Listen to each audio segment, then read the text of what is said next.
Twongeye kubasuhuza no kubaha ikaze kuri HTV channel nkuko mumaze kubimenyera tuba dufite ibiganiro bitandukanye aho tuganiriza abantu batandukanye mu nzego zitandukanye kugira ngo turusheho kwiyongera ubumenyi. Uyu munsi rero turaza kuganira n'umuntu ukora muri komisiyo ishinzwe abakozi ba leta, muraza kugenda mwunguka byinshi bitandukanye ibijyanye n'amategeko arengera abakozi, arengera abakoresha, muraza kugenda mwunguka byinshi bitandukanye muri iki kiganiro tugiye gutangira. Tubahaye ikaze rero kugira ngo mukomeze kubana natwe. Nitwa Nkurunziza Fernand, ndi umuyobozi w'ishami rishinzwe ubujyanama no gukemura amakimbirane mu nzego za leta, ngakora muri komisiyo y'igihugu ishinzwe abakozi ba leta. Murakoze cyane Fernand, twishimiye kubana nawe no kukwakira, dore ko dufite ibibazo byinshi twifuza kukubaza ku bijyanye n'abakozi ndetse n'uburyo bwo gukemura amakimbirane. Mbere yuko tujya mu kiganiro cyane, ndifuza kukubaza komisiyo y'igihugu ishinzwe abakozi cyangwa se National Public Service Commission muri bande, ese mukora mute? Urakoze. Komisiyo y'igihugu ishinzwe abakozi ba leta ni urwego ruteganywa n'itegeko nshinga rwatangiye gukora mu 2008, rukaba rushinzwe muri rusange kureba ko amategeko, amabwiriza na politiki bijyanye n'imicungire y'abakozi ba leta ko byubahirizwa n'inzego za leta. Muri byo harimo kureba ko abakozi bashakwa bakanacungwa neza, harimo gusuzuma ibijyanye na raporo z'amapiganwa,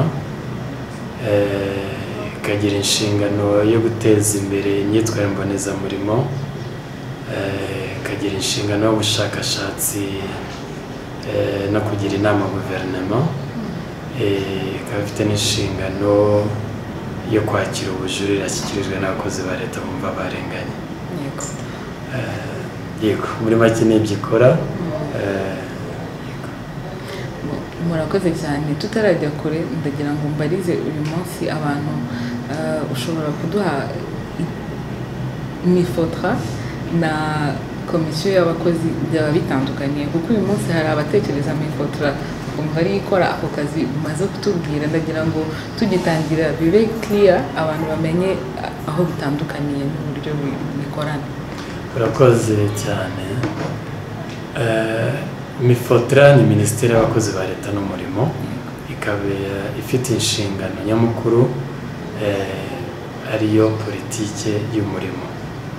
Ifitemo ibice bibiri, ifite umurimo cyangwa gushyiraho politiki y'umurimo nko muri private sector cyangwa kubikorera, ndetse no mu bakorera leta ari twita public service.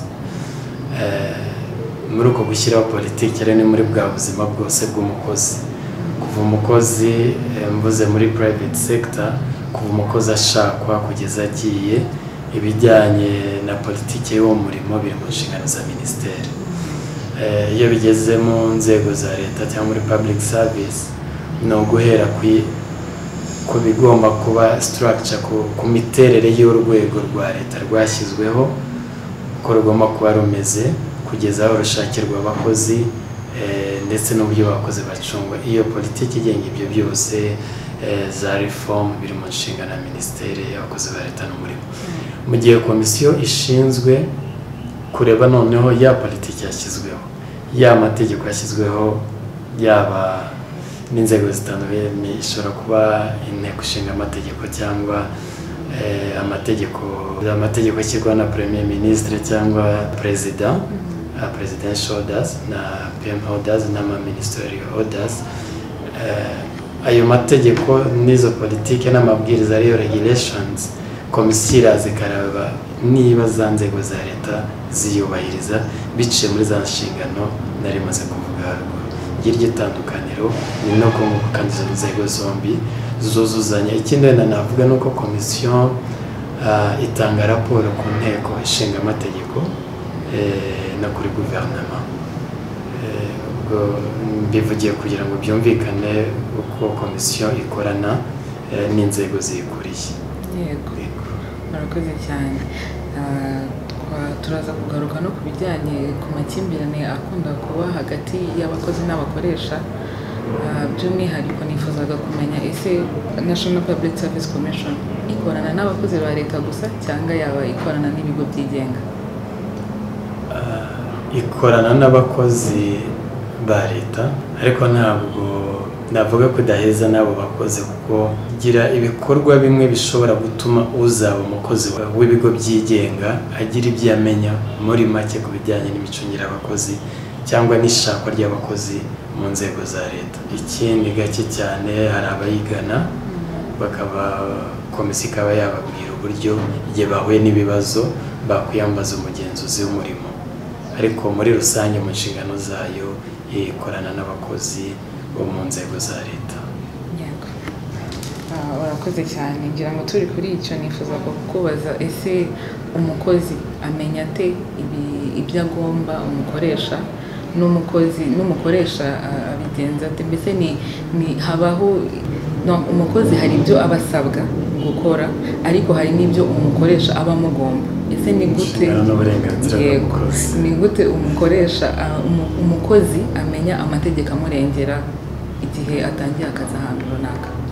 Urakoze. Uti umukozi abwirwa n'iki amategeko amurengera agitangira akazi? Reka nse nokora muri make mbere yo umukozi reka manze mvuge ngo umukozi ashakwa ate, hanyuma tumucunge tugere mu nshingano. Kuko ngo mu nzego za leta ndita cyane mu nzego za leta hashyizweho amategeko ashobora kuboneka ku rubuga rwa Minisiteri y'Abakozi ba Leta n'Umurimo no ku rubuga rwa komisiyo agaragaza uko abakozi bashakwa n'uko bacungwa. Muri kimwe rero gihari kiri no mu itegeko nshinga ni uko abakozi bashakwa nta marangamutima, nta cyene wabo, nta karengane akariko kose. Aho ni hahera uburenganzira ataraba n'umukozi. Ubwo rero mu kumenya uburenganzira bwe no kubanza kureba niba igihe ari gushaka akazi bwa burenganzira bwe bwo kwemerwa nk'umunyarwanda burubahirizwa. Ni nacyo komisiyo ikurikirana.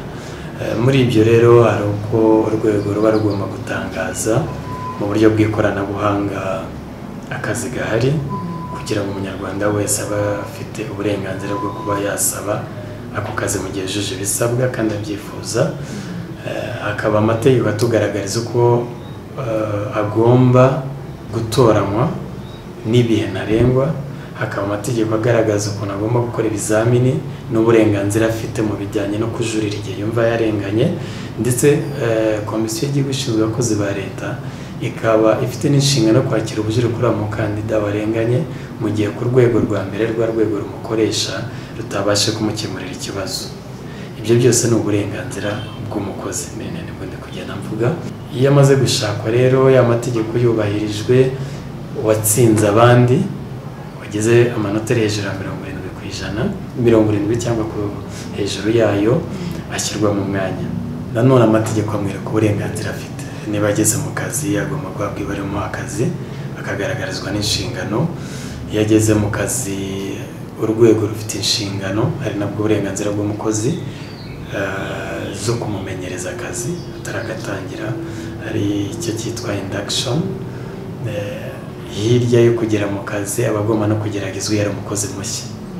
Muri uko kugeragezwa ariko ngo atabamo akarengane, wenda bakamurenganya cyangwa bakarenganya urwego avuga ko ashoboye kandi adashoboye, abagomba guhabwa imihigo y'igeragezwa.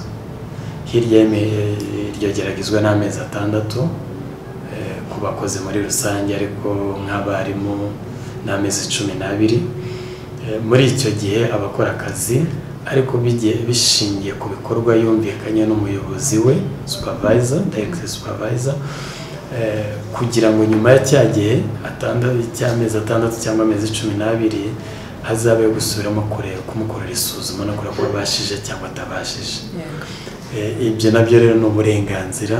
Iyo abashije aremezwa burundu kandi muri icyo gihe abacungwa nk'undi mukozi. Ni ukuvuga afite uburenganzira ku mushahara, abafite uburenganzira bwo kubahwa n'ibindi byose turi buze kuganiraho umukozi wa leta bafite. Iyo yarangije umwaka ubwo baze ko umukozi wuzuye, umukozi aba afite uburenganzira buri mwaka bwo guhiga no guhigura no guhabwa ishimwe mu gihe yagize amanota 70 no kuzamura. Ni ishimwe rigenwa n'itegeko kubera aba yarafashije ku iterambere ry'urwego n'igihugu. Ndavuga ko umukozi afite uburenganzira ku biruhuko biri mu bice bitandukanye. Hari ibyitwa ibiruhuko by'umwaka, ibiruhuko by'ingoboka, hari ikiruhuko cy'umubyeyi n'igihe umudamu yabyaye. Mu biruhuko by'ingoboka harimo ibintu byinshi, niba ngombwa murabibaza. Ariko afite uburenganzira bwo kubahwa nk'undi munyagihugu, afite uburenganzira igihe ari kurangiza inshingano ze mu kazi zo gufashwa.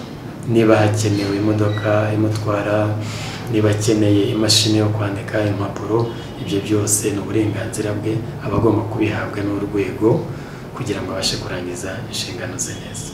Afite uburenganzira kugeza iyo umukozi arwaye, ahabwa uburenganzira bwo kuruhuka iyo byemejwe na muganga n'umukoresha, ndetse n'iyo avuye mu bakozi ba leta hari ubundi burenganzira ahabwa imperekeza bitewe n'impamvu yakukuyemo. Ugiye mu kiruhuko cy'izabukuru hari impamvu ahabwa. Afite uburenganzira bwo guteganyirizwa, gufashwa na leta guteganyirizwa mu zabukuru n'uburwayi n'impanuka mu kazi. Muri make umukozi wa leta afite uburenganzira bwinshi kandi buteganywa n'itegeko, ariko afite n'inshingano nk'uko wabibajije. Icyitwa uburenganzira bw'umukozi biba inshingano z'urwego. Icyitwa rero ni ukuvuga ngo wa mukozi nawe yaje aba afite inshingano. Imwe mu nshingano afite niyo gukora akazi neza.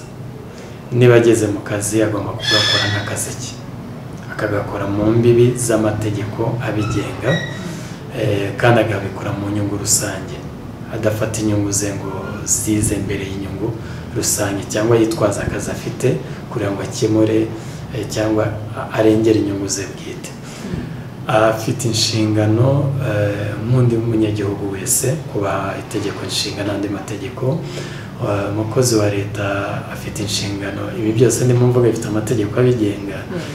By'umwihariko reka mvuge ko ari iteka rya perezida ryo mu 2015 rigenga imyitwarire y'umukozi wa leta. Ariko mbanze nibutse ko abakozi ba leta bari mu byiciro bitandukanye, ndaza kubivuga.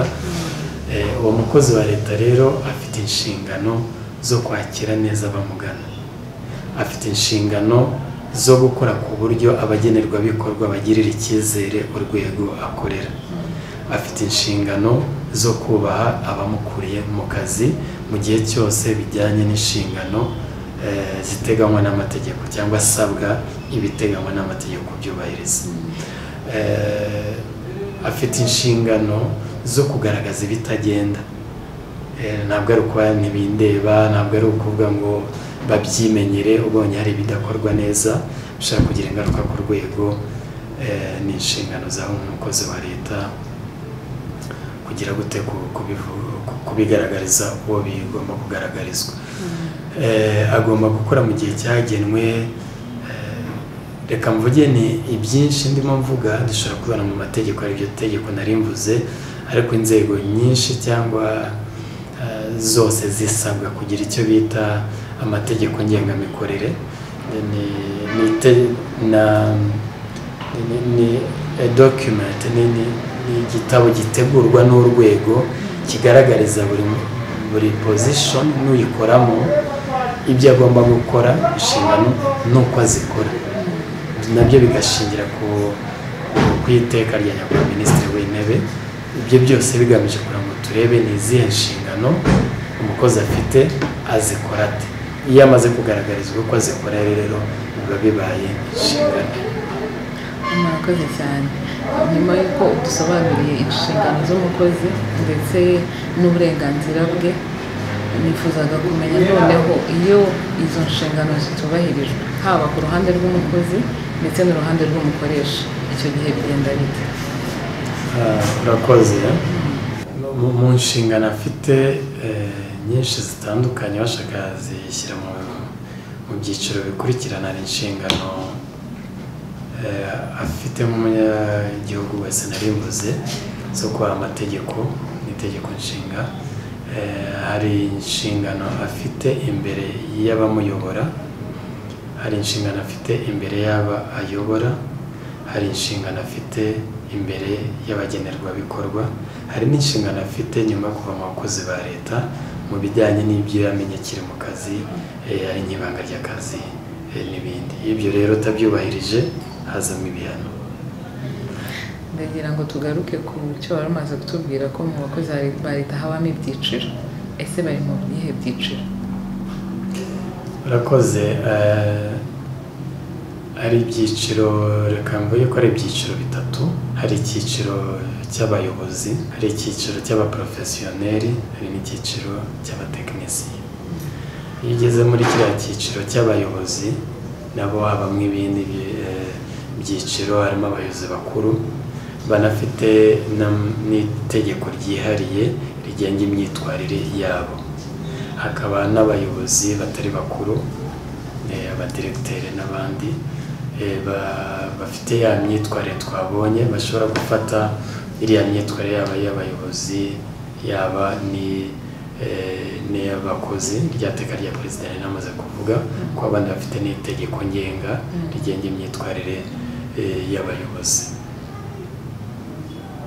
Ibyiciro bitatu: abayobozi, abatekinisiya n'abaprofesiyoneri.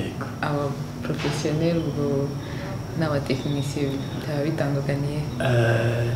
Wenda kugira ngo tubisobanure n'impamvu yabyo, nacyo ni ikindi kiganiro kitari kigufiya. Buriya umukozi kugira ngo ahembwe hari ibintu byinshi bishingirwaho. Ntabwo bica minisiteri yicara umunsi ngo uyu mwaka tuzatanga 5, buriya dutangiye 20. Babanza kubishyira muri ibyo byiciro by'imyanya, positions zikajya mu byiciro bitewe n'uburemere, bitewe na serivisi igomba gutangwa n'igikenewe kuri wa mwanya. Uko gupima uburemere rero bikajyana n'uburyo bwo kugena umukozi icyo bagomba kumuhemba n'inyito agomba guhabwa. Ubwo rero iyo ugiye kureba abayobozi baba bafite itsinda ry'abandi bakozi bakuriye bafasha guhuza no kuyobora bitewe n'intumbero cyangwa bitewe n'inshingano nawe asabwa. Abaprofesiyoneri ndavuga ngo ni icyiciro cy'abakozi b'abahanga batekereza, bakaba bavuga bati dushingiye ku kibazo runaka hakorwa ibi ngibi kugira ngo igisubizo kiboneke. Navuga ko ari n'abantu batekereza, bakora sindi babyita ubushakashatsi, ariko analyse assessment y'ibintu bihari hagamijwe gushaka ibisubizo. Nimvuga abatekinisiye ndagira ngo ibi bintu kubisobanura neza bizajya mu itegeko tubirebe, kuko nshobora kubisobanura umuntu akabyumva bitewe n'inyito y'amagambo. Ngeze ku mutekinisiye umuntu ashobora kuvuga ati kubera agiye nkora ubukorikori ndi umutekinisiye, ndimo ndavuga mu magambo ya HR y'imicungire y'abakozi. Abatekinisiye ni babandi bahabwa imirimo bakora mu buryo bwateguwe budasaba gutekereza cyane. Ntabwo nshaka kuvuga ko bakora buhumyi, ariko hari inshingano ziba zahawe umurongo bakoreramo. Mu gihe kiriya cyiciro cya porofesiyoneri bashobora kubategura hari ikibazo mwumva byagenda bite, bo bakaba batekereza bagashaka ibisubizo, bagakoresha ubwonko cyane kurusha cya cyiciro kindi gisa nkaho kiri gukora ibyateguwe bari gushyira mu bikorwa. Murakoze. Binteye kugaruka ku kibazo kindi. Ese noneho tumaze kumva icyo umukozi asabwa, tumaze kumva n'icyo umukoresha asabwa kugira ngo impande zombi bigende neza. Noneho turifuza kumenya iyo ibyo bitabayeho, bitagenze neza, umukozi ntahabwe ibyo yifuza cyangwa se ibyo agombwa, n'umukoresha ntakore ibyo agombwa, cyangwa se mbega ku mpande zombi, igihe umukoresha atujuje ibyo asabwa ku mukozi n'igihe umukozi atujuje ibyo asabwa ku mukoresha, icyo gihe bigenda bite? Urakoze. Reka mvuge ngo umukoresha atubahirije ibyo asabwa ku mukozi, nigeze mvuga ko umukozi afite uburenganzira bwo kujira cyangwa bwo gusaba ko uburenganzira bwe abuhabwa. Wa mukozi afite inshingano cyangwa uburenganzira bwo kwandikira wa muyobozi w'urwego rumuyoboye amubwira atari ko ndimo ndakora simpembwa, dore maze imyaka 3 nkora ariko sinazamuye mu ntera kandi nujuje ibisabwa. Wa muyobozi afite inshingano zo kumusubiza mu gihe kigenwa n'amategeko, amubwira yego turabikora cyangwa ntabwo biri bukorwe kubera izi mpamvu ziteganywa n'amategeko. Icyo gihe kingana gute? Ubujurire ubwo naringiza mbigire bigufiya, kuko mu bujurire buri mu byiciro, ibihe by'ubujurire. Iyo ari ibihano umukozi yahawe ajura mu minsi itarenze 5 ibarwa guhera umunsi ibarwa guhera itariki yahereweho icyemezo kimuha igihano. Iyo ari ubujurire bujyanye no gusaba ibijyanye n'imishahara, afite ubwo burenganzira guhera kuri uwo munsi atahawe kugeza ku myaka 2. Iyo bya bihe mvuze bitubahirijwe, aba yivukije uburenganzira bwo kurenganurwa cyangwa bwo kujurira. Mu bijyanye n'isuzuma bushobozi, ni iminsi 15 ibarwa guhera igihe waherewe amanota atagushimishije wumva ko harimo akarengane. Urwego narwo rero rufite inshingano zo gusubiza cyangwa umuyobozi w'urwego mu minsi itarenze 15 ibarwa guhera igihe ibarwa isaba kurenganurwa yagere mu bunyamabanga bw'urwego. Ku bijyanye n'isuzuma bushobozi ni iminsi 30.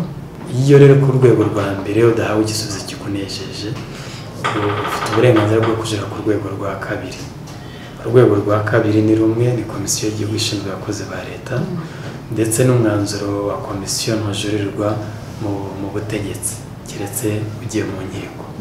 Komisiyo nayo ifite inshingano yo gusubiza mu minsi itarenze 30. Muri make n'ubwo burenganzira, iyo ari umukozi rero nawe utubahirije inshingano ze, umuyobozi w'urwego afite uburenganzira bwo kumubaza mu nyandiko impamvu igikorwa runaka kitakozwe.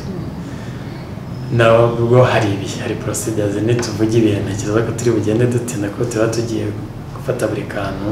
Ndashishikariza abakurikirana iki kiganiro kuzareba amategeko yose ajyanye n'imicungire y'abakozi ba leta ku rubuga rwa Minisiteri y'Abakozi ba Leta n'Umurimo, ndetse no kuri Komisiyo y'Igihugu ishinzwe abakozi ba leta. Nimukenera nibuze kubabwira ko ngira ngo benshi barabizi. Rero turaza kubyandika aho baza kubona website yanyu kugira ngo baze kubasura bagende barushaho gusobanukirwa. Iyo umukozi rero yabajijwe afite inshingano zo gusubiza mu minsi itarenze 5 atanga ibisobanuro ku makosa akekwaho. Urwego cyangwa umuyobozi amusabye ibisobanuro mu minsi itarenze 10 aba agomba kumumenyesha ko ibisobanuro atanze bifite ishingiro cyangwa bidafite ishingiro. Iyo bifite ishingiro, dosiye irangirira aho ngaho.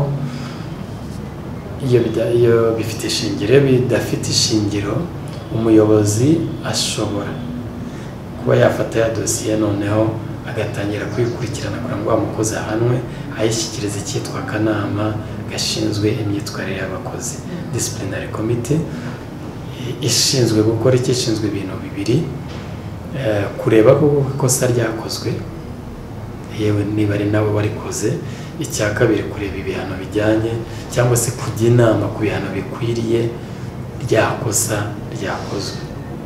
Iyo ari ibihano byo mu rwego rwa mbere, bwo kugira ngo menye biri busaka kumubwira n'ibihano ariko abenshi barabizi, umuyobozi atanga cya gihano. Ibyo mu rwego rwa mbere ni ukugaho no kwihanangirizwa. Ariko iyo bigaragaye ko umukozi yakoze ikosa riremereye ryatuma ahabwa igihano cyo mu rwego rwa kabiri, ubwo mvugiye ko ibihano byo mu rwego rwa kabiri ari 3: no gutinda kuzamurwa mu ntera, no guhabwa igihano cyo guhagarikwa by'agateganyo udahembwa mu gihe kidashobora kurenza amezi 3, ndetse no kwirukanwa. Iyo bigaragaye ko ryakosa rero rishobora gutuma ahabwa kimwe muri ibyo bihano, umuyobozi w'urwego, umuyobozi ufite ububasha bwo guhana, agisha inama kugeza uyu munsi Minisitiri w'Abakozi ba Leta n'Umurimo yabyemeza wa mukozi bireba agahabwa cya gihano mu minsi itarenze 5. Reka akantu nkavuge ku bayobozi bazakurikirana iki kiganiro, ni mu minsi itarenze 5 minisitiri akubwiye yuko wa muntu yabwe cya gihano tubwibonera cyo kwirukanwa kandi muri ya baruwa itegeko riravuga ngo iyo baruwa igomba kugaragaza amakosa uwo mukozi yahaniwe n'ingaruka zatejwe n'ayo makosa. Ibyo ni ibintu bimwe rero musanga mu mahoro bitarimo kandi bibyara izindi ngaruka zitari nziza iyo bigeze mu nzego bireba. Narimo mvuga rero yuko umuyobozi afite inshingano igihe umukozi atakoze ibyo agomba gukora byo kuba yakurikirana ibijyanye no guhana, ariko guhana ntabwo ari byo byonyine afite kuba yakora. Birashoboka yuko muri iryo genzura cyangwa uko gukurikirana impamvu amakosa atakozwe byagaragara ko umukozi afite ubumenyi bukeya bisaba kumwongerera ubumenyi. Sinigeze mvuga ko umukozi nibagiye kuvuga ko umukozi wa leta afite uburenganzira bwo kongererwa ubumenyi ku buryo buri mwaka inzego za leta zitegura icyitwa capacity building plan. Umuyobozi ashobora kudafata icyerekezo cyo guhana gusa, afite n'uburenganzira nyuma yo gusesengura impamvu zatumye ikosa riba kuba yafasha umukozi kumwongerera ubushobozi. Murabona turimo turerekeza mu ikoranabuhanga cyane, ibintu byinshi bigaragaye ko ari porogaramu atazi, ntabwo igisubizo ari ukumuhana. Ashobora gufata kumwongerera ubushobozi mu tureninga, ariko kugira ngo hataza niba mbyita hataza guhugura abantu ibidakenewe bitari mu nyungu z'akazi, buri mwaka habaho capacity building plan igamije kuvuga ngo uyu muntu akeneye ubuhe bumenyi, ese ubwo bumenyi bujyanye na za nshingano ze. Hanyuma buri mwaka inzego za leta zigenda abakozi bo mu nzego bagenda bagenerwa amahugurwa. Hari no kureba ibintu niba atari uburyo bikorwamo. Ese amakosa ntashobora gukorwa kubera uburyo ibintu bikorwamo. Umuyobozi afite inshingano yo kuba yasesengura uburyo ibintu bikorwamo, akajustinga planning cyangwa akongera akanoza uburyo ibintu bikorwamo hagamije kugira ngo ya makosa atazongera gusubirwamo. Muri make numva ari izo nzira zishobora kunyurwamo. Akoze cyane. Mpise nibaza ikibazo icyo gihe ibyo byose byabayeho noneho hakabaho gufatirwa ibihano ku mukozi. Ese binyura mu yihe nzira kugira ngo umukozi ajurire cyangwa se asabirwe kurenganurwa? Murakoze, nabivuzemo nihuta, ariko mu bijyanye no gushaka abakozi ba leta hakoreshwa ikoranabuhanga. Mu bijyanye n'ibihano, mu bijyanye n'ubujure bujyanye no gushaka abakozi hakoreshwa n'ubwo buryo bw'ikoranabuhanga. Recruitment irimo ibyo gushaka no kujurira. Kugeza uyu munsi umukozi wumva yarenganye akoresha kwandika mu bijyanye no mu kazi, kwandira mu kazi. Ariko icyerekezo cyavuga cyane nuko nabyo bigiye gukorwa ku buryo buri digital, abantu bakaba bashobora kujurira hakoreshejwe ikoranabuhanga. Ubujurire buri mu bice bibiri nari nabivuze, ku rwego no ku rwego ukorera no ku rwego rwa kabiri kuri komisiyo y'igihugu ishinzwe abakozi ba leta. Keretse ku bayobozi bashyirwaho n'inama y'abaminisitiri, abadiregiteri, nibo ubujurire bwabo umufatira ibihano n'amushyize mu mwanya ni inama y'abaminisitiri, ariko bigakorwa na nyakubahwa minisitiri w'intebe cyangwa minisitiri w'abakozi ba leta n'umurimo kuko yahawe ubwo bubasha. Hanyuma niwe umukurikirana mu kujurira. Rero ajurira nde? Ajurira nyakubahwa minisitiri w'intebe. Abandi bayobozi badashyirwaho n'inama y'abaminisitiri bajurira za nzego zombi nari maze kuvuga haruguru. Murakoze cyane. Tujya twumva ngo habayeho imanza hagati y'abakozi na leta. Ese icyo gihe biba byagenze gute? Bikemurwa bite igihe habayeho imanza hagati y'abakozi ndetse na leta, ese iyo zibayeho akenshi ziba zatewe n'ibihe bibazo? Urakoze. Ni ukuvuga ngo wa mukozi mu bakozi ba leta nabo ndagaruka mbashyire mu byiciro bitatu cyangwa se ndabigira bitatu. Hari abakozi bagengwa na sitati rusange igenga abakozi ba leta, hari abakozi bakorera leta ariko bagengwa n'itegeko ry'umurimo, hari n'abakozi ba leta ariko bagengwa na sitati zihariye.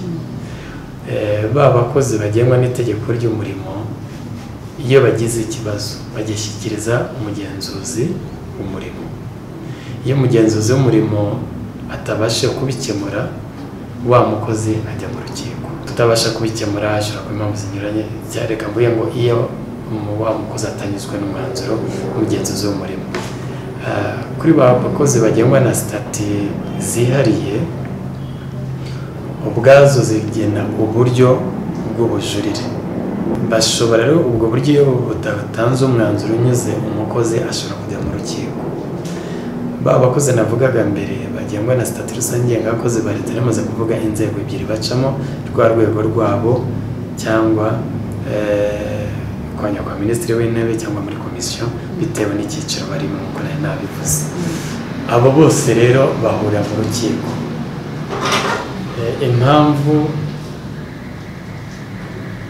Impamvu ishobora kuba iyihe rero? Ashobora kuba atahembwe, ashobora kuba yarahembwe umushahara utajyanye n'uko wabyumva, cyangwa we yumva yuko ari ukuntu byagomba kuba. Byumvikana ko mu rukiko hari abatsinda hari n'abatsinda, ariko mu gusubiza ngo ni izihe mpamvu, hari ababa birukanwa kubera amakosa ariko ntibanyurwe yuko ari amakosa, hari ababirukanwa inzira z'ibihano zitubahirijwe, hari abashobora kujya mu nkiko bavuga yuko batahawe impamba yo kugenda mu zabukuru ikwiye, cyangwa batanayihawe, cyangwa batateganyirijwe imisanzu y'izabukuru. Impamvu ni nyinshi. Iyo bigeze mu rukiko rero, urukiko rureba ishingiro ry'ibyo umukozi avuga bashingiye ku mategeko abigenga. Harimo abatsinda, harimo n'abatsindwa. Yego. Noneho nifuzaga kubaza, ese ntacyo amategeko agenera umukozi wirukanwa? Uyu munsi ushobora gukora amakosa twagiye tubona atandukanye watubwiye haruguru, bikaba ngombwa ko igihano uhabwa ari ukwirukana. Ese ntacyo nkabamuteganyiriza umukozi wirukanwa? Nk'uko tuzi ko wenda iyo umukozi yasezerewe ahabwa impamba n'ibindi, umukozi wirukanwa we ntacyo itegeko ryaba rimugenera. Urakoze. Sinzi niba umuntu yaguhemukira ngo hanyuma umubwire uti reka dutandukane ariko ndaguhemba yuko wamemukiye. Ni ukuvuga ngo umukozi wakoze amakosa, ziriya nzego zose zo muri leta zigasanga ari we wahemukiye leta, ntacyagenerwa. Ntekereza ko nawe wemera ko nta n'icyakorwa kwe guhabwa. Ahubwo urebye neza yakabaye ari we ugira icyaha leta kuba yahemukiye, ariko ntacyahabwa binatewe n'amakosa. Hari n'abakurikiranwa ahubwo bakaryozwa ibyo bakoze. Abemere kugira icyo bahabwa gusa ni umukozi waburiwe umwanya, yari mu mwanya akora neza nta kibazo afite, ariko kubera ivugurura ry'inzego bikagaragara ko atacyujuje ibisabwa cyangwa umwanya we wavanweho, uwo nguwo agenerwa ishimwe, icyo bita imperekeza. Abanza guhabwa 2/3 by'umushahara ashakirwa undi mwanya dushingiye ku mategeko ahari uyu munsi. Hanyuma amezi 6 yarangira atarabonerwa umwanya agasezererwa nta mpaka, agahabwa n'ishimwe rijyanye n'uburambe afite mu kazi. Ntabwo ryitishimwe ku itegeko, n'iryitishimwe ryitwa imperekeza, ariko ni nko kuvuga ngo warakoze kunkorera. Uwo ni leta ubimubwira. Undi ushobora kugira icyo agenerwa ni wa mukozi wa leta arakoze, yageze mu gihe cyo kujya mu kiruhuko cy'izabukuru, gishobora kuba guhera ku myaka 60 iyo afite ubwiteganyirize bw'izabukuru guhera ku myaka 15 kuzamura. ibyo ni ikiruhuko yisabira ku bushake cyangwa ku bw'itegeko ku myaka 65 akorera leta. Iyo yoherejwe mu kiruhuko cy'izabukuru nawe ahabwa ishimwe rishingiye ku burambe afite mu nzego za leta. Nabo ngabo bashobora guhabwa kugeza uyu munsi, bashobora guhabwa icyo navuga package batahana. Yego. Ese uburambe bagira ugaruka bahabwa ishimwe bitewe n'uburambe bafite mu kazi. Ese ubwo burambe bwaba buhera ku myaka ingahe? Ese byaba ari amafaranga angana mu nzego zitandukanye cyangwa biterwa n'urwego ukorera? Urakoze.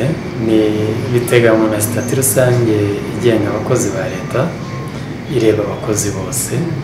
Hanyuma usibye abafite sitati zibigena ukundi, za sitati zihariye.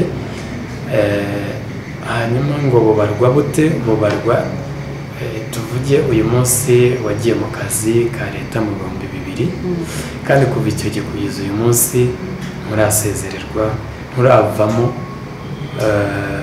mu buryo bwo gusezererwa. Nakubwira ngo nuva uyu munsi ugiye mu kiruhuko cy'izabukuru wumva umaze imyaka 20, hazabarwa imyaka 20. Sitati igena ibyiciro abatararenza umukozi umaze imyaka 5 mu kazi guhera ku munsi umwe kugeza ku myaka 5, akavamo kubera za mpamvu ahabwa amezi ngira ngo 2 kugira umuntu amenye neza amezi agenewe. Yareba itegeko ko ntabwo nabyitwaje byose, hagati y'imyaka 5 n'imyaka 10, hagati y'10 na 15, 15 na 20 muri iriya tegeko birimo biragaragara neza. Ngira ngo ubutaha nimushaka tuzabibagenera, ariko ibyiza reka babisome kuko zasoma ibyo ngibyo azasoma n'ibyo wenda ntavuze. Yego. Hanyuma ndashaka ko tugaruka ku kijyanye na private sector. Biragaragara cyane ko National Public Service Commission ifasha cyane abakozi ba leta.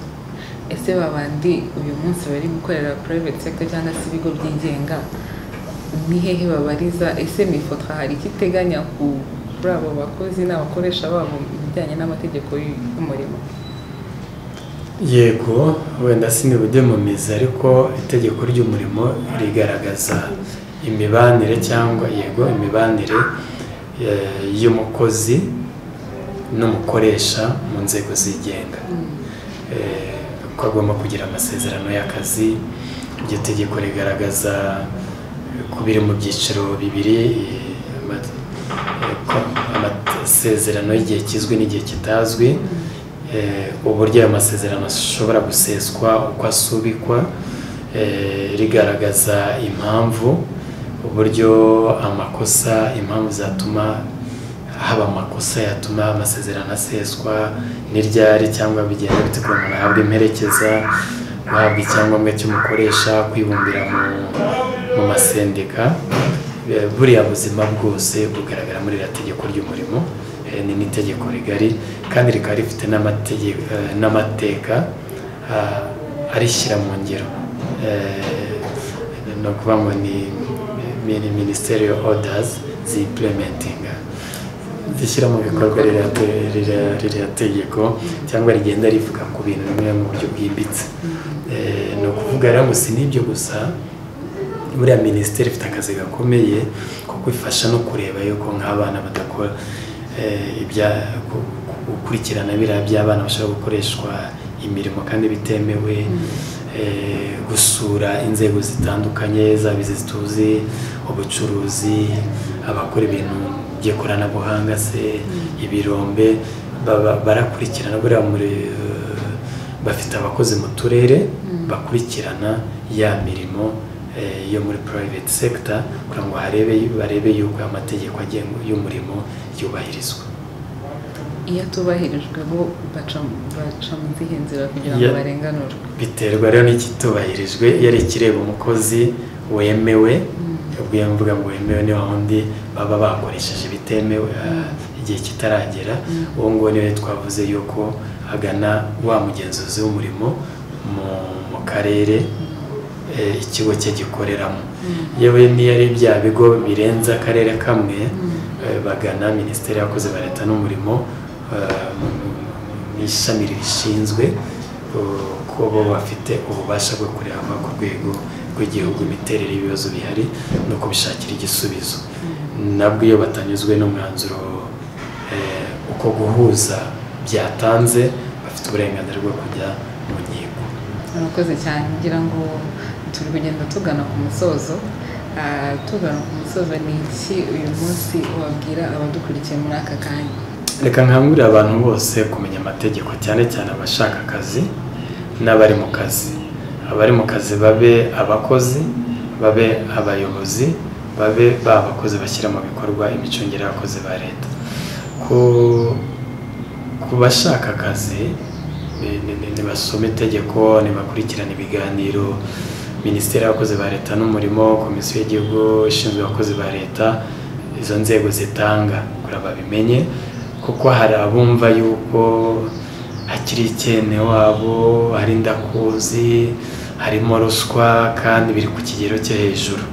Ubushakashatsi ntabwo bitwereka ko haracyarimo amakosa, ariko ntabwo bitwereka ko biri ku kigero cyo hejuru. Ariko imwe mu mpamvu bikekwa bityo no kutamenya. Ni nayo mpamvu komisiyo yatangiye kujya muri za kaminuza kuganira n'abanyeshuri babwira ati dore ko akazi gatangwa, ibi bitubahirijwe, dore uburenganzira bwawe, mu rwego rwo kubafasha kumva no kuba bakurikirana uburenganzira bwabo. Ibyo ntabwo bikora ku bashaka akazi gusa, no ku batanga akazi igirana nabo inama zitandukanye. Ariko mu gushaka abakozi hari amakosa agaragara, ngira ngo nyavuge mere ku bashaka abakozi kugira ngo habe kubyirinda. Hari igihe usanga abashaka abakozi, inzego zishaka abakozi zitoranyije abakandida batujuje ibisabwa. Gushortlisting ngo tujuje ibisabwa ni amakosa kandi azana ingaruka z'uko hari igihe batsinda komisiyo ikavuga ngo abakozi ntibavemo. Byatwaye umwanya, byatwaye amafaranga, ndetse n'ababigizemo uruhare bagasabirwa ibihano. Ubwo rero ni byiza ayo makosa kuyirinda. Hari n'uko usanga abakoze ibizamini bahawe amanota, ariko amanota bahawe siyo yashyizwe ahagaragara, cyangwa se yahinduwe. Bishobora gukora nkana, uko impamvu izo arizo zose zabitera bifatwa nk'aho byakozwe hagambiriwe guha amahirwe cyangwa kuvuza amahirwe bamwe. Harimo kuvuga ngo harimo gushishikariza abakora uriya murimo ko mu nzego za leta hari icyitwa recruitment committee. Turayishishikariza kuba maso kugira ngo abakora ibizamini babe batoranyijwe hashingiwe ku bigenwa. Hari n'abatangaza ibitandukanye n'ibyemejwe ku mbonerahamwe y'imyanya y'imirimo, ugasanga structure yemejwe n'inzego zibishinzwe cyangwa zifite ububasha, ibirimo the content si byo byashyizwe mu itangazo. Nabyo bifatwa nk'ikosa kandi riremereye. Usibye kumanika amanota anyuranye n'ari ku mpapuro yatanzwe, hari n'aho usanga no ku mpapuro nyirizina harabayeho falsification, harabayeho gutanga amanota atariyo, ariko bigambiriwe 5 guteranya 5 ikaba 15. Hakaba usanga umuntu afite amanota 69 bakandika 89.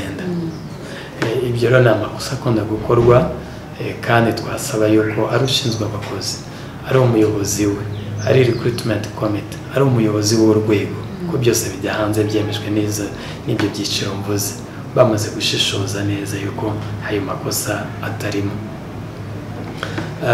Ku bakozi abakandida twabashishikariza kubabwira ngo nimumenye amategeko abagenga, ibitagenda neza mu bijuririre, ariko mujurire koko hari impamvu, atari ukuvuga ngo sinanyuzwe, numvaga mwari kumpaye amanota, kandi mu by'ukuri uzi nawe neza yuko utatsinda. Kuvuga ngo niba ugiye kujurira ufite impamvu zigaragara uzishingireho, kugira ngo we gutwara umwanya inzego za leta zibishinzwe mu gihe zakabaye zikora ibindi bifite inyungu rusange.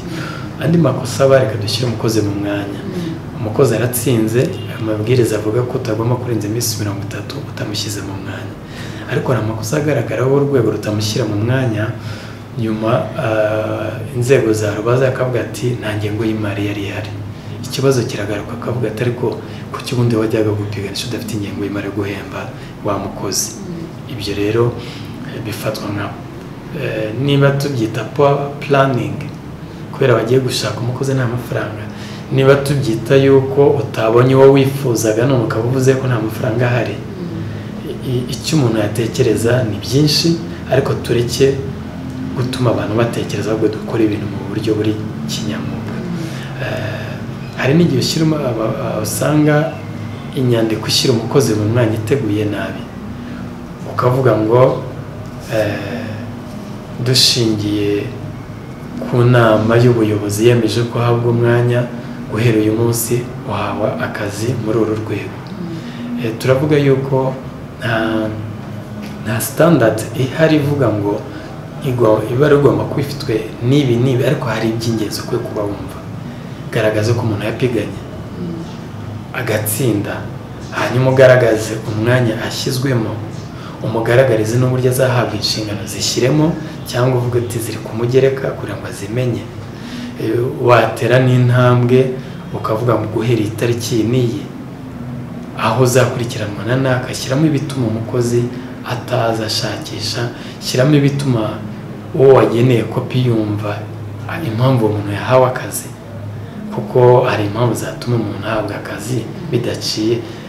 Navuze ko umuntu aca mu ipiganwa, ariko hari n'abashyirwaho, hari n'abimurwa transfer, hari n'abagarurwa mu kazi nyuma y'igihano. Ayo mabara tugomba kuba tuyategura ku buryo busobanutse budatuma umuntu agira ibyo bibazo atari ko kubera icyo umuntu ari guhabwa akazi. Umukozi rero niba ageze mu kazi, haracyari andi makosa akorwa, wenda nko kuzamurwa mu ntera. Mbere yo kuzamurwa mu ntera, reka tuvuge wa mukozi utangiye akazi mugaragarize mu ibaruwa ko azaca mu igeragezwa, cyangwa ko azahita yemezwa kubera afite uburambe busabwa. Ubwo sinavuze yuko abakozi basabwa uburambe mu kazi, iyo babonye akazi batsinze, icyo gihe ntabwo aca mu igeragezwa. Nk'uwo ngore ibaruwa igomba kubigaragaza ati kubera watsinze ibizamini uhawe umwanya uyu n'uyu, nta nubwo aca mu igeragezwa. Ariko wandi mubwire ko ari guca mu igeragezwa. Niba arangije igeragezwa, mubwire yuko yabaruwa nigaragaze ko yarakoze igeragezwa akaritsinda, akaba yemejwe burundu. Muri make kubera ntari buvuge amabara yose ategurwa, nagira inama abazumva iki kiganiro gutegura amabaruwa asobanutse agaragaza ibintu byose umuntu wese yakwifuza kumenya agisoma ibaruwa. Hari amakosa, reka mpite njya ku bakozi, akorwa mu kazi. Ugasanga abakozi ni abasinzi mu kazi, ugasanga abakozi bariba, ugasanga ntiyita ku bikoresho bya leta acunze ntibindeba. Usanga laptop zicunzwe nabi cyangwa zikoresha ibyo zitagomba gukoreshwa. Hari abo dusanga barwana mu kazi, hari abifashisha imyanya barimo bagahohotera abandi badahuje igitsina, ku buryo ubona afifitse cyane bunahishe. Ugasanga umuntu ntagitanga n'umusaruro, atari uko ari umuswa, atari committed, ahubwo ari ihohoterwa rishingiye ku gitsina rihishe cyane akorerwa, ku buryo no kugira ngo azabigaragaze bikagora. Ubwo rero ibi bintu ndabitinda kuko biba mu bakozi bo mu byiciro bitandukanye, kugira ngo ababyumva reka byite yuko ntabwo bijyanye n'umukozi w'umunyamwuga. Njya nkunda kuvuga ni ibyo dukora ku isi tuzabyishyura byanga byakunda, nutabyishyura kubera amategeko ntekereza ko n'Imana izatuma byishyura. Hari abo usanga basiba akazi, narwaye impamvu zidasanzwe, ukajya gushaka za repo medicale utarwaye, ubwo ntabwo biri kinyamwuga. Hari abata akazi. Ubwo rero ko amakosa ni menshi, wenda mu biganiro by'ubutaha cyangwa mu bakwegera komisiyo y'igihugu ishinzwe abakozi ba leta yabimenya ku buryo bwimbitse, haba mu isuzumabushobozi uburyo rikorwa n'amakosa agaragaramo, haba mu buryo bwo gukora amaraporo, kujya mu butumwa abantu ntibagereyo, gukoresha ibikoresho by'urwego mu nyungu bwite. kudacunga neza abakozi ubanganya, bamwe ukabaha amahirwe abandi ukayabima, cyangwa se kwitwara ku buryo budatuma abagenerwabikorwa bagirira icyizere urwego kubera gutanga serivisi mbi, ugasanga umukozi yarakomeye ntakoreka, n'igendo uzagaruke ejo tuzaba tuvugana. Ibyo ni bimwe mu bishyira ruswa, ni bimwe mu bishyira gutuma abantu batangira kwishakamo ibyo batanga kugira bagire ibyo bahabwa. Iyo ni imyitwarire igayitse. Niyo mpamvu nashishikariza abakozi kugira imyitwarire mbonezamurimo, kuba professional hari mu mikorere, hari no mu myitwarire, kuba inyangamugayo mu kazi. Ibyo ugomba gutanga ufite uburyo bwo kubitanga, bitange udategereje ko babona kuri shefu, bidategereje kubona yuko babanze banshake bamenye uwo ndiwe. Hari uburyo tukivuga ngo uzi icyo ndicyo, ariko tubivugisha uburyo dutangamo serivisi. Sinumva impamvu ugomba kuza kunsaba icyangombwa, akazi nikabaye kenshi, ariko nkakubwira ngo uzagaruke ejo. Ntabwo kubyumva ndi utangiye ikiganiro nanjye ntanga serivisi. Ubwo rero sinumva impamvu ngomba kwitanga mbanje kugushyiramo kubanza kumenya uwo ndiwe. Ibyo ndabigaya, nizere ko nabikora, ariko ngeka ko mbikora, nshishikarize n'abandi kubikora batyo cyangwa kundusha mu buhanga bwabo. Aribyo nita guha agaciro abagenerwabikorwa, tunibuka yuko imyanya turimo uyu munsi, ejo tuzayivamo, ejo bundi tujye gusaba serivisi abandi badusimbuye. Ni byiza rero gusiga umurage mwiza w'imikorere, aho kugira ngo ejo numara gusaza, ejo nuva mu nshingano uzatangire kwitotomba, uzaba utangiye kwishyura ibyo watumaga abandi bitotomba. Ariko ibi nanone ngaruke ku bakozi, ku bagenerwabikorwa, iyo utahawe serivisi haba harimo no gushaka ubukwe no kumenya kubera iki, kuko hari igihe akazi gashobora kuba kenshi, hari igihe ibyo usabwa kugira ngo uhabwe serivisi uba utabyujuje. Ahangaha natwe abagenerwa serivisi tugomba kumenya ngo ese, ubwo ndimo ndavuga abakozi ba leta ari gushakwa n'abandi, ibyo nsabwa agenda bifite. Nta mpamvu yo kuvuga ngo batinze kunshyira mu mwanya kandi baragusabye diplome, bagusabye CV, bagusabye extrait de casier judiciaire criminal records. Ibyo byose ntiwabitanze, ariko urimo uravuga ngo batinze kunshyira mu mwanya. Nawe ugira ibyo wuzuza usabwa kugira ngo uhabwe serivisi neza kandi ku gihe. Ku bakoresha niturebe impamvu serivisi zimwe na zimwe zidatangwa neza. Ni ubumenyi buke, ni imikorere mike y'abakozi, n'ibyo bakoresha bitujuje ubunyanga standards.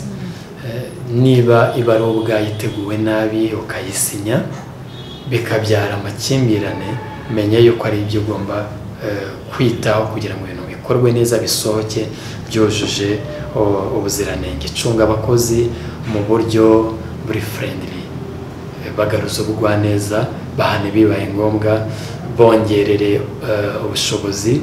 Buriya tugira uburyo bwo kugira abakozi ubushobozi butworoheye tudakoresha, icyo cyitwa in-house trainings.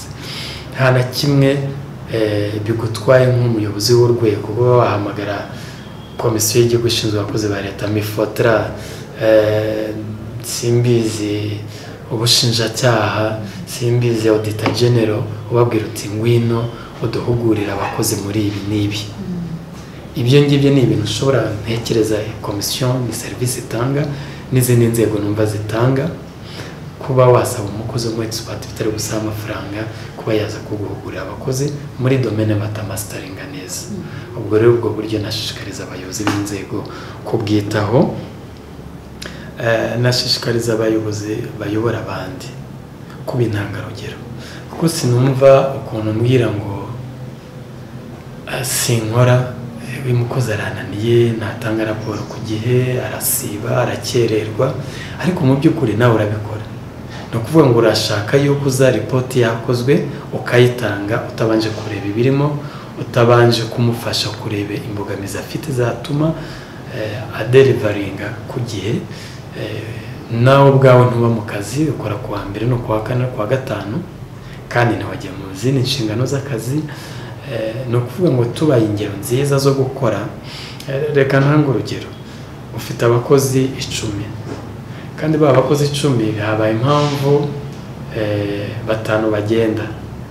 Turi mu gihe cyo gutegura ibintu byinshi byihuta bigomba kuva mu rwego bikajya hanze, kandi uri umuyobozi w'aba bakozi.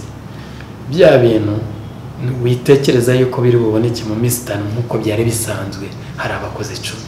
Tekereza yuko biri bube iminsi ishobora kugera mu 10 kandi ubikene mu minsi 5. Nta bundi buryo rero uri bukoreshe wivuga ngo reka ukoresha abantu bageze saa 5 z'ijoro kandi uri butahe saa 11, ahubwo bafasha kumbere kuba umuyobozi wabaye umutekinisiya, umufashe bakore 5 kuri cya 6, hanyuma babwire uti mwihangane dutahe saa 1 ariko babone muri hamwe. Bya bintu bari gukora kugeza saa 5 z'ijoro mu minsi 5 mushobora kubikora mufatanije mu minsi 5, mutaha saa 11 n'igice, saa 1 cyangwa saa 2. Kandi gira no kumenya ngo ese wa muntu ko namukoresheje akageza saa 5 sinshobora gukora ku buryo mwemerera kuruhuka akaza saa 2, ya saa 1 igatuma wenda yongera kuri bitotsi bye kugira ngo delivering mu motivating bya bindi yari kuba yakoze saa 1 nanjye nzinduke saa 12 mbikore. Kuko umuyobozi abanyarwanda baca umugani ngo zitukwa mu nkuru. Ubwo rero niba zitukwa mu nkuru ugomba kuba urugero rwiza kugira ngo utazatuka kubera abo uyoboye batakoze. Tekereza ko abayobozi babaye ingero nziza mu kazi nabo bayoboye baba bakoze beza, no gutanga legacy nziza, gushyiraho umurongo utuma akazi kikora. Iyo mvuga akazi kwikora naho ushyiraho climat, uburyo butuma umuntu akora yishimye adakora ku jisho, naho atakoze neza ukamugaruza ubugwaneza, ukamwereka impamvu yarengera bwa buryo bwo kumuyobora mu buryo buri friendly, akaragujya mu bihano kubera wamuhuguye birananirana, wamuganije birananirana, wamumentarinze biranga, bigezaho abikora nkana, niho ibihano bikwiye kuza. Reka nsoreze kuri iki kintu, nsaba abantu bamenye aya mategeko turimo tuvuga, babaze ziriya nzego nakunze kuvuga muri iki kiganiro n'izindi nzego sinavuze Minaloc gihagarariye local government, nibabaze tugire ikintu cyo kubaza, soboswa ntabwo kubaza roboswa, tugire n'ikintu cyo gusoma. Noneho biradufasha gucunga neza abakozi, ku bakozi biradufasha kurangiza inshingano neza mu mbibi z'amategeko.